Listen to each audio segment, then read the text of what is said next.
Give Mum a gift she'll love from Harvey Norman. The perfect mix for inspired bakers to tea and toast and breakfast in bed. Smartwatches, fashionable and fit, always in touch and in style. Only the best technology for your mum.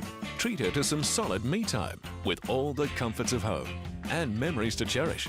Bring your favourite photo in store and get a free 8x10 print for mum. Plus, get a personalised card for free.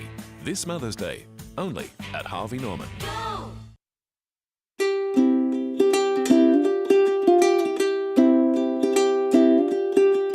Welcome to the place where the sea is blue, the sand is gold, there ain't any clouds to cover the sky, where the birds fly up and down. Oh, there's a lot to like about this town.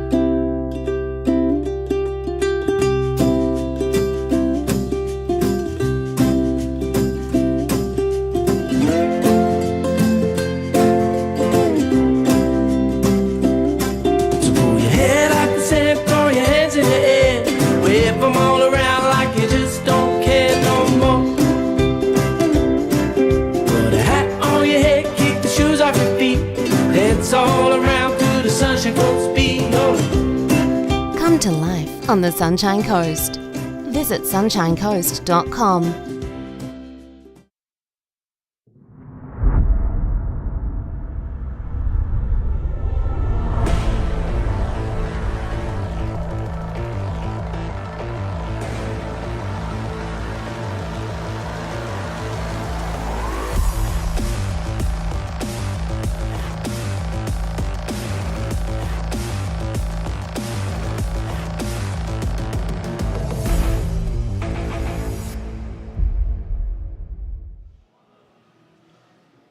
Welcome back here to Sunshine Coast Stadium for this all-important Game 3 fixture for the Women's Open, with the Australian Women's Open wrapping up the series with the first two games on Friday and Saturday of this weekend. But it's the Australian Mixed Open team that have set the scene for the women's and the men's to follow. They've now rounded out a clean sheet for their campaign, beating the Kiwis amazingly out of the mire, you could say. 3-0. What an amazing victory to the Australian mixed team, and a very gallant New Zealand team. For those that are probably hearing it now, the raucous applause here at the stadium for the New Zealand Mixed Open team, it's a very warm applause, and rightly so too, by the crowd.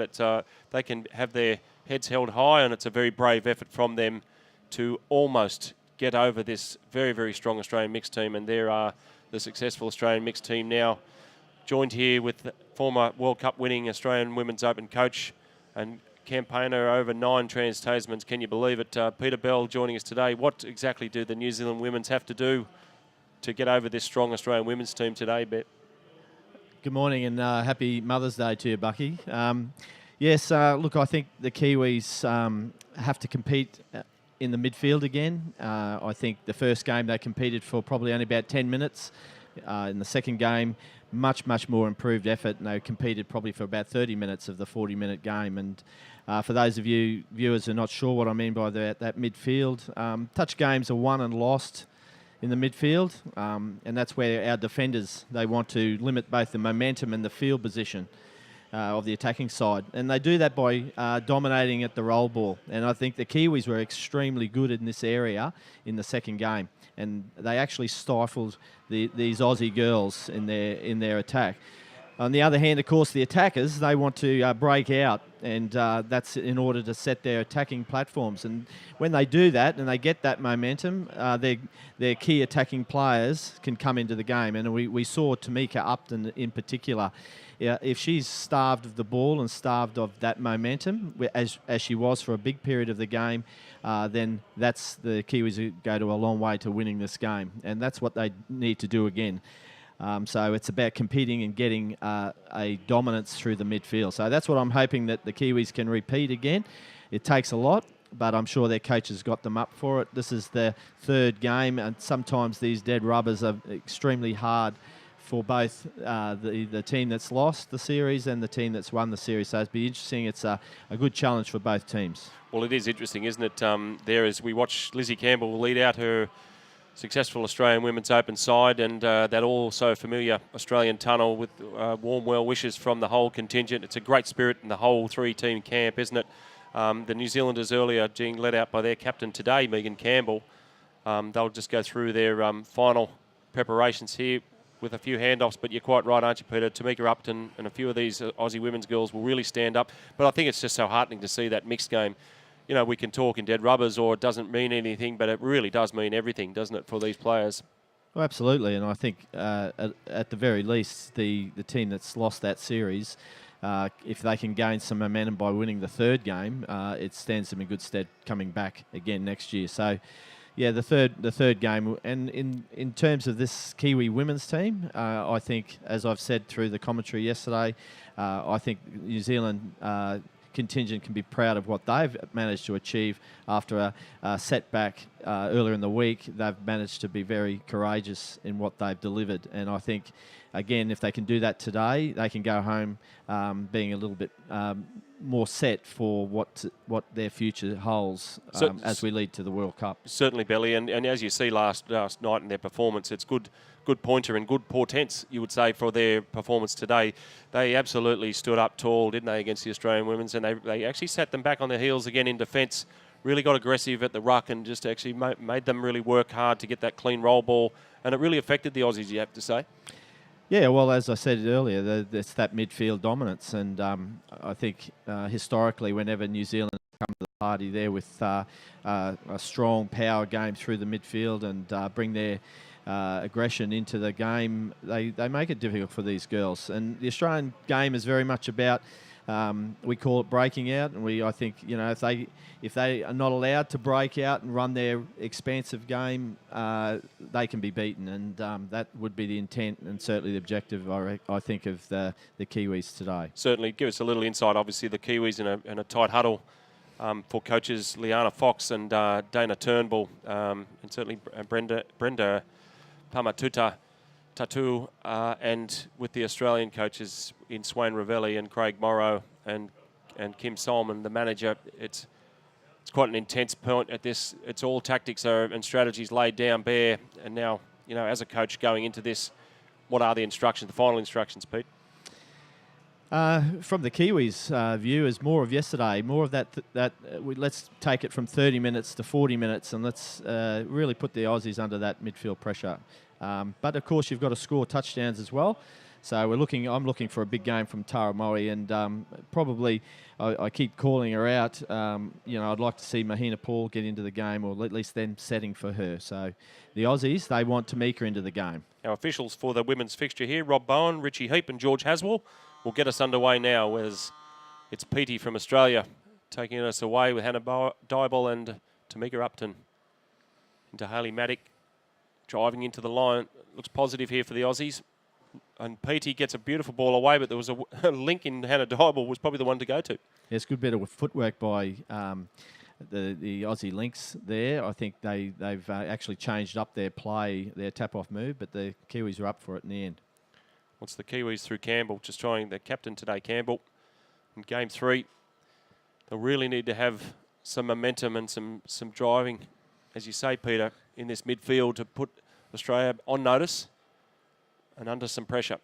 Not a bad first start, though, and it's Australia equal to the task in defence as Hannah Dybel and Maddock. Tara Moe just a little bit over-aggressive there, but that's what they need to be. They need to be in the faces of these Aussie girls. Upton gets it away. Catherine Sargent and Emily Hennessy, there's a dangerous duo. Together again. Rekindling a relationship here. They so often have done for Queensland previously, and it's a handover there to New Zealand. Yes, the Aussie women took it in but beyond the 5 there, and they really didn't want that. But anyway, Kiwi defence held strong. New Zealand now get their way over halfway.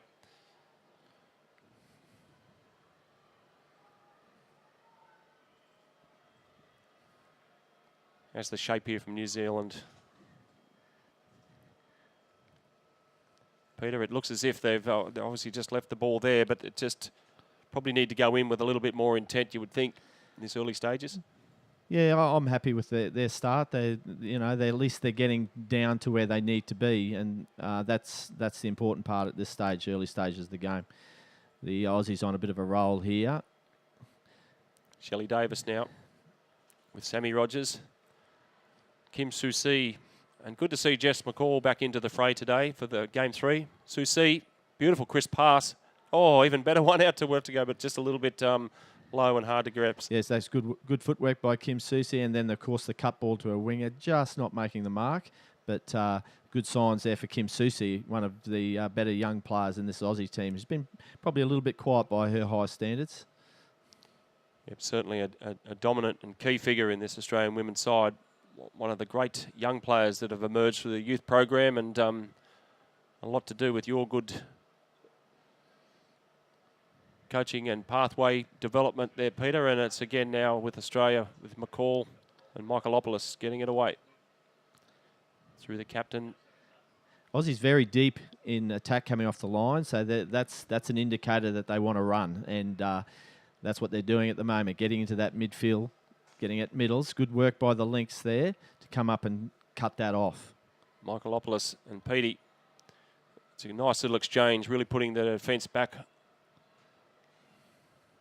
or at least on the back foot, sorry. And it's now good ball inside from Sammy Rogers, but they leave it in the good position for the Kiwis, and they don't extract a penalty. Yes, they do.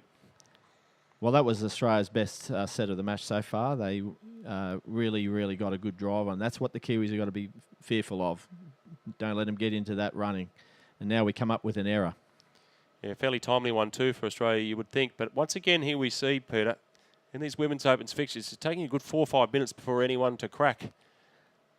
Yeah, still, we see Tamika Upton coming onto the field, so that's straight coach change there.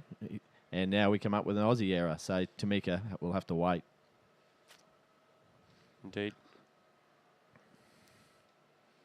The Kiwis again making their way over halfway through Jessica Maha. Keep an eye on her today. As Peter rightly points out, Tara Mori, Mahina Paul. Now, in the urgency here of these girls trying to get the first one on the board, we're coming up with quite a few errors. So the coaches will be asking them just to take their time, be a bit more patient.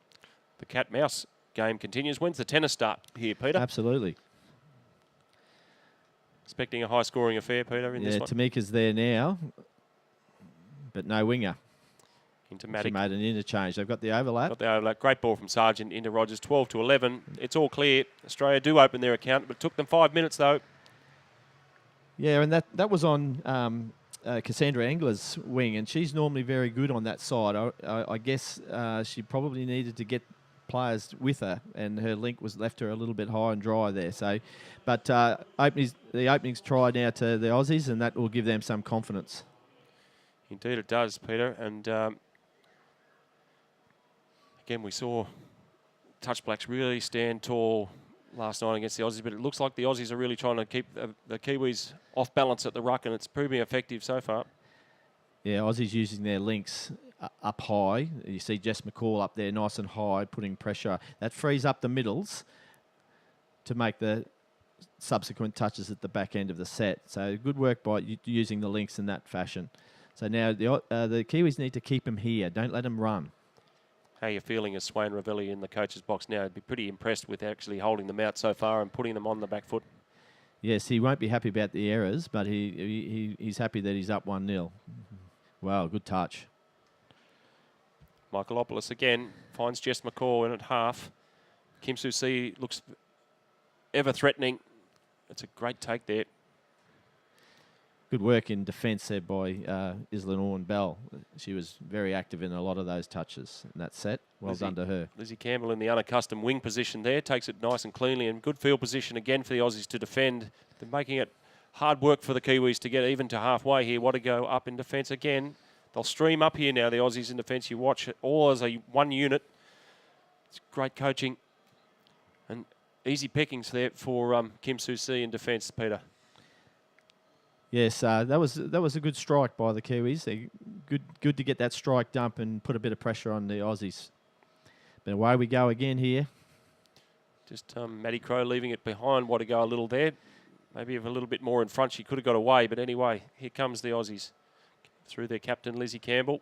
Petey, always Good a work danger. by Michaela Woodham there, getting up nice and high, which is what the Aussies were doing to them, and that they need to do that. Petey with a great long Great ball to left what to a right go. ball. What a ball, Peter. That was a great left to right, and she is a left-hander, and the Aussie teams are constructed that way. They put their right-hand passes on the right and a couple of good left-handers on the left. So, and that's one of the features of contemporary women's touch, to have these left-handers be able to rip those left-hand passes. So that was a great ball. It is always difficult at this time of a campaign, Peter, but as you would always have seen in so many of those Trans-Tasman series that you've been involved, you certainly start to see a lot of players stand up over the 3 games, and I'll tell you, Petey has been enormous, hasn't she? Absolutely. She's one of that young set that's come out of our youth program, and she's one for our future as well. Laura Petey certainly has good company here in a very, very star-studded Australian women's outfit. You see the depth there on the Aussies in transition here. Fantastic. That again, is a good sight for a coach. He knows that they want to get back and they want to run nice and deep. Here they come. A lot of rugby coaches would be proud of that back line there. Tamika Upton, and that's the play. Really pushing hard on that right edge again, Peter. Yeah, they're trying to catch the Kiwi wingers out. The wingers are in nice and compressed, which is what they need to do if they're going to win the midfield, as I said earlier. But the Aussies are a wake-up, and they're looking to, when they get the opportunity, see if they can catch out some of those wingers. So the Kiwi wingers will need to be aware of that. Hannah Dybel, what a beautiful little play there. What a go, right to left wing this time. They put that all down to Hannah Dybel, though. She was very aware that there was no need to even plant the ball, just keep the ball alive and out to the left wing. No, so I'm talking about what the wingers have to be aware of, and we get another touchdown exactly the same way. So I think that's something that the Liana Fox is going to have to deal with. That if it's good to be compressed, but the inside players have still got to work and protect those wingers who are coming in to help. Took them 5 minutes to get 1, but now here, Peter, we're at 10 minutes and they've got 3. There's a fair bit of work to do for the New Zealand coaching contingent, and indeed the players on the park here. Swain Ravelli in the Australian box will be very pleased with this start. It's New Zealand again. It's great heavy defence from Australia, isn't it? Now the conditions are actually starting to really firm up and warm up. Peter, it's perfect touch football playing conditions now. Yes, and again, number 10, Isla Norman Bell, is working really well through there, both in attack and defence. So she's come here to play today. And so too Jess McCall. Good to see her really standing up. She does get those metres, and Wadago's been terrific in this first 10 minutes in everything, seemingly. McCall, she'll find Wadago out wide into a flying Kim Soo Si. What she got? Yeah, need to release that ball early on that wrap, but and that's ball down. Yeah, she actually threw the ball into the defender there, and that's why it wasn't 6, although that's the way the Kiwis, I agree with them, he's giving them 6 to go. Here comes Tamika Upton. Again, there's the coach call, bringing a key attacker on when you get a repeat set. So you watch there, she's moving there now.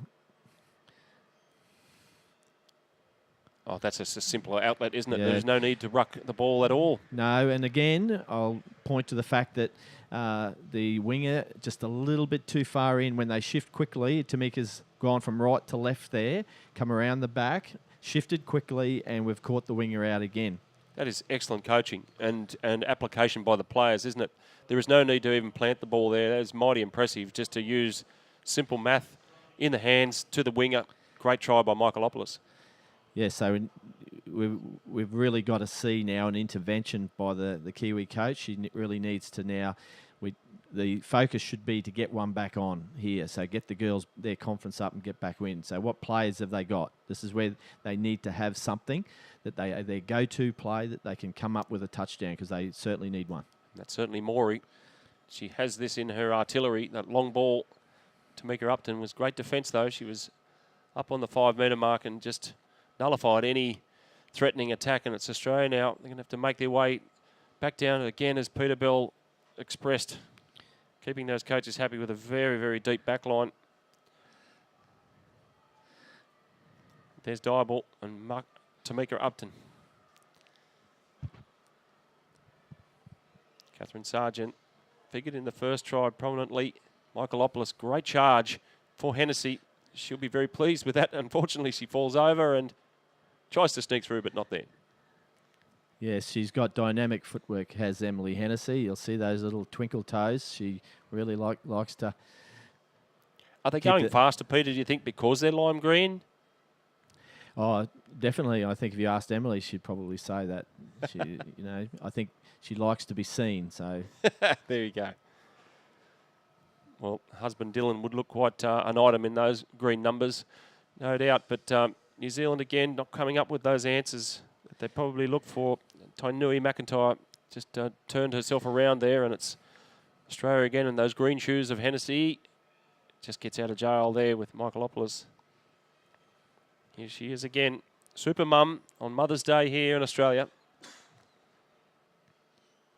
Shelley Davis, Petey and Susie. Beautiful again. This exchange from left to right is really catching this New Zealand defence napping.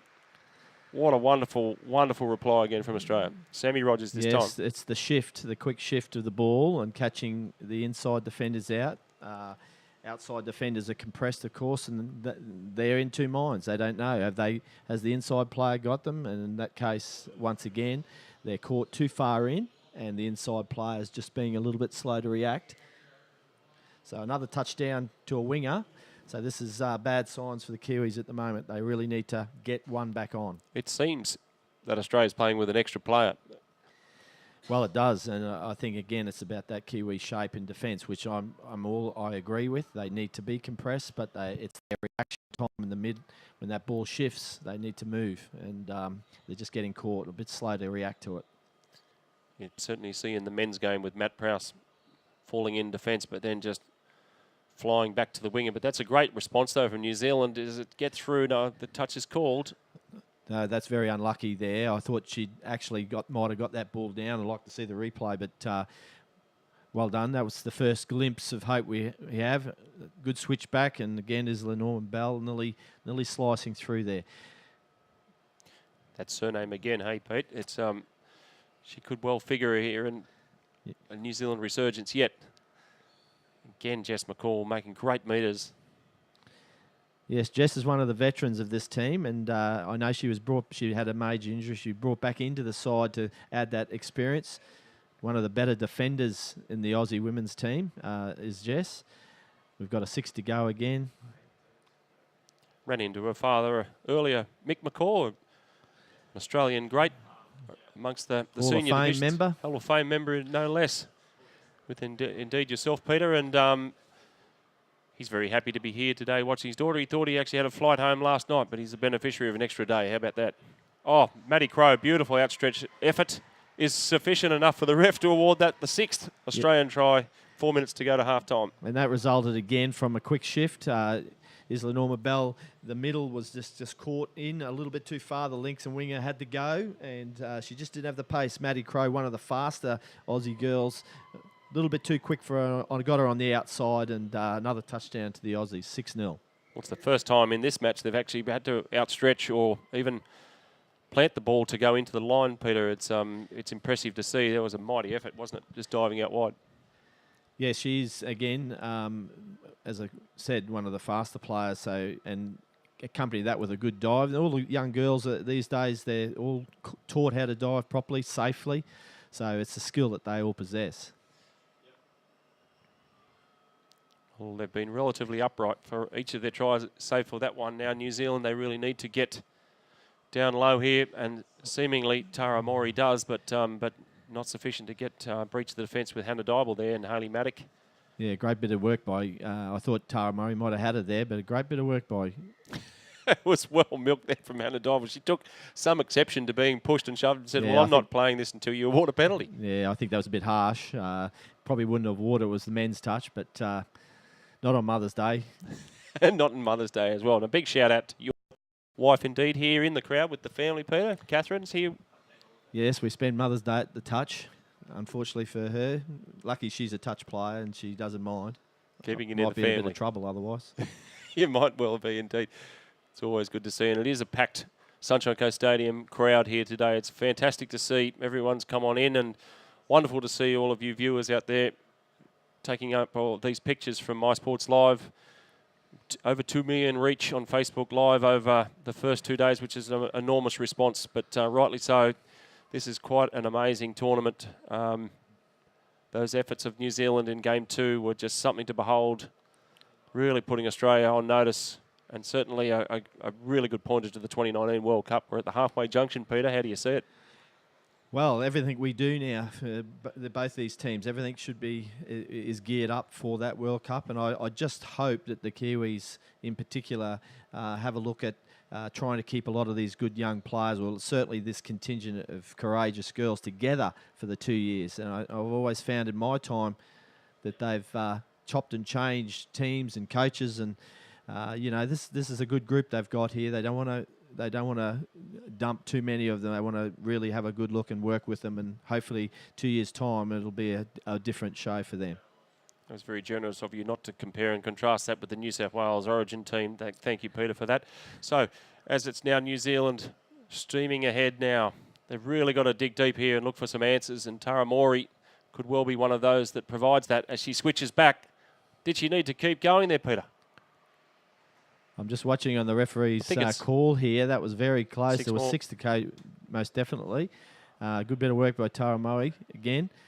So what I sort of know what she might want to run here, but whether or not she does, she's taking it to the middle link platform. She wants to get at that saver who's sitting back, which is Shelley. Out she comes, make that touch now. Shelley Davis, indeed, from the Manly Touch Association, with her sister Danny, sitting on the sideline seemingly with a bit of a knee complaint still, Peter. It's troubling her.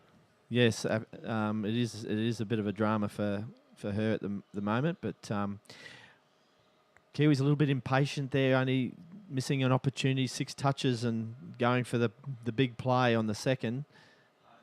Here goes down the wing again. Jess McCall, she may street them, and great touch. Showing some pace down there on the left flank, Jess McCall.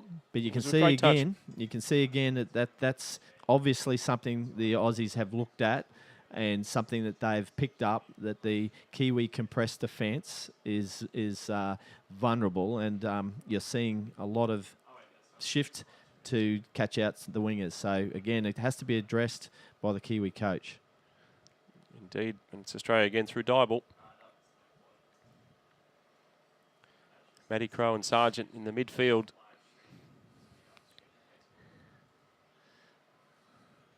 Crowe to Sargent. Got numbers, but they chose to switch in, which is probably to their detriment. Probably didn't need to switch there. Lizzie Campbell come back on the inside, and it was they'd created the overlap with a nice quick release on that play. Oh, that was a dodgy. Yeah. They need some luck, the Kiwis, right on the bell. And that is time. And the first half for Australia, a fairly emphatic one for them, and will take great confidence, no doubt, going into the second half, Peter. And New Zealand, with it all to do, seemingly here now, it's really staring down the barrel now. The clean sweep looking omnipresent for Australia. Yes, we've said throughout the call that the Aussies have come here wanting to run, and unfortunately the Kiwis have probably just let them do that. I think the fact that Aussies have moved the ball away from the middle channel now, that they're looking to expose New Zealand on the edges, and particularly on the outside of their wingers who are well infield. That's the game plan, most obviously, by the Aussies. So the Kiwis would need to adjust again, or we're going to see them run away with this. I think from their point of view, they want to just hang in the grind a bit, but they need to have a touchdown. They need to have plan A. Plan A is not working. They need to have plan B. And what is that? So I'm hoping Liana Fox can give them that key to scoring against these Aussies, because once they only need 1 or 2, and once they get back into the game, that'll make much better for their confidence. Well, Mick Musa, the assistant coach for the Australian women's, really, again, just applying the thoughts of the coaching panel for the Australians. Wayne Grant, the high performance manager for Touch Football Australia, looking on. They'll be looking to assert their authority and really go on with the job, you would seemingly think, in the second half. Well, Mick is the defensive coach, so he would be outlining here what he wants from them in terms of the defensive shapes and what the Kiwis are presenting to them. And as I've said, I would like to see the Kiwis be a bit more varied in that. So he's talking about what has to happen in defence. The head coach, Swain Ravelli's standing back. He's probably thinking, well, this is the opportunity for me to give my assistant coaches some impact and some influence, and good move on his behalf. The head coaches don't need to talk all the time, so it's good, and that's part of the... So now we have the other assistant coach come in, and his job now will be to talk about setting the platforms more of the same, no doubt.